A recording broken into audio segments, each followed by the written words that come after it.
Hi, my name is Lucas Flores and I am 18 years old.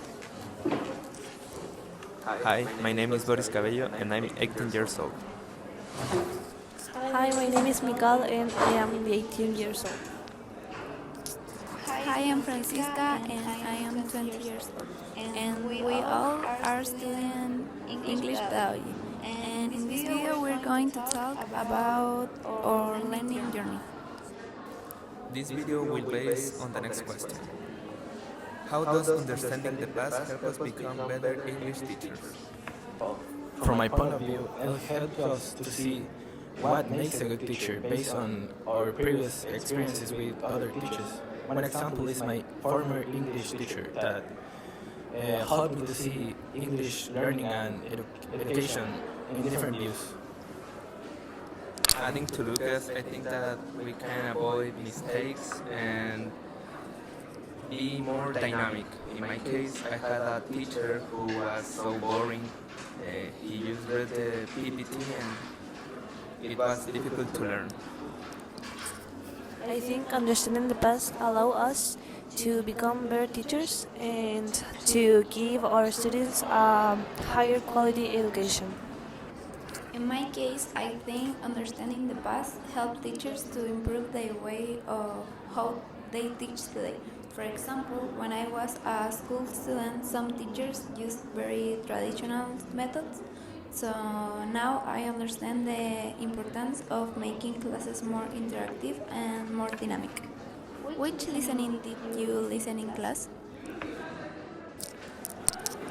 I remember listening to a video about school in Santiago that they focus on teaching the four basic skills that was reading, writing, speaking and listening.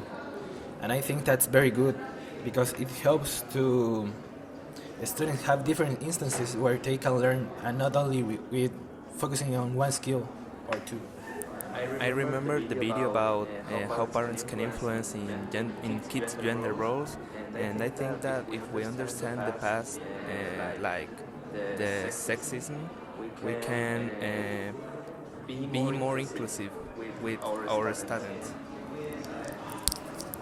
The listening I remember is the straight up story of English spelling.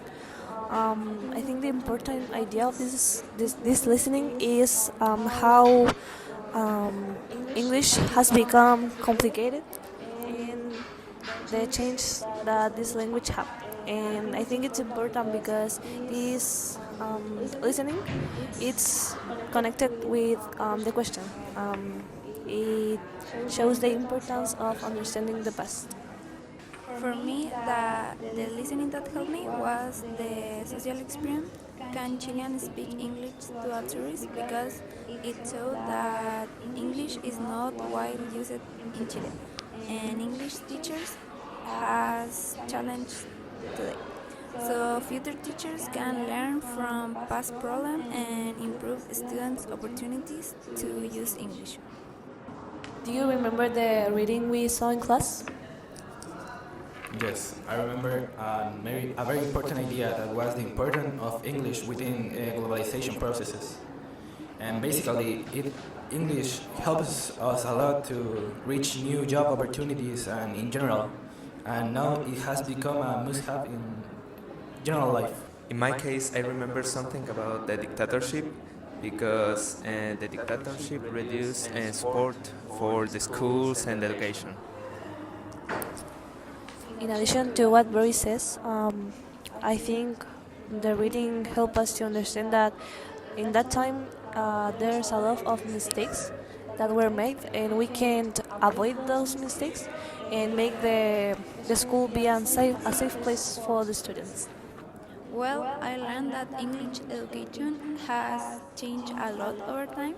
For example, before teacher was stricter and more focused on grammar and pronunciation. But now communication, creativity, and being dynamic are more important.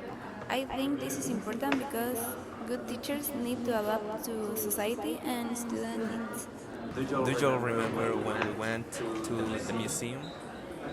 Yes, I remember when we went to the museum and I learned how much education has changed over the past of the years and how it hasn't been an easy change. I also learned how English education basically has changed a lot. And now we have much more access to doing listenings or readings compared to the past. I learned that we are privileged about studying in good conditions, that teachers are so good, they can't punish us, and I think that is important. In the museum, I saw the evolution of materials, like boards, the tables, the chairs, and I think it's really important too because I saw some tables and chairs of wood, and that was not comfortable.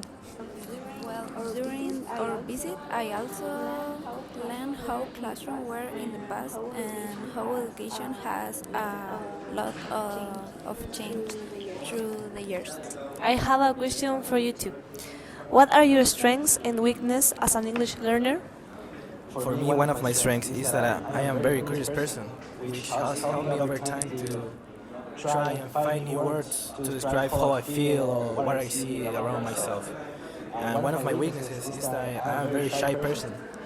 So when I try to talk to a public or give a presentation, most of the time I panic and talk much faster. But nonetheless, I will keep trying to make that weakness a strength of mine. Like Lucas, one of my strengths is that I'm curious and I like to learn some new words. And one of my weaknesses is that I'm shy, and when I have to speak with older person, I forgot some words. Well, I also have a question for you too. What is one important thing you have learned during this last unit? Well, I have learned a lot of things, but I think the most important is the story of the English here in Chile. How these have improved because before the English was not like so good, but now I think it's a really good subject, and I think all the teachers have improved their skills. So I think that's okay. That's really important.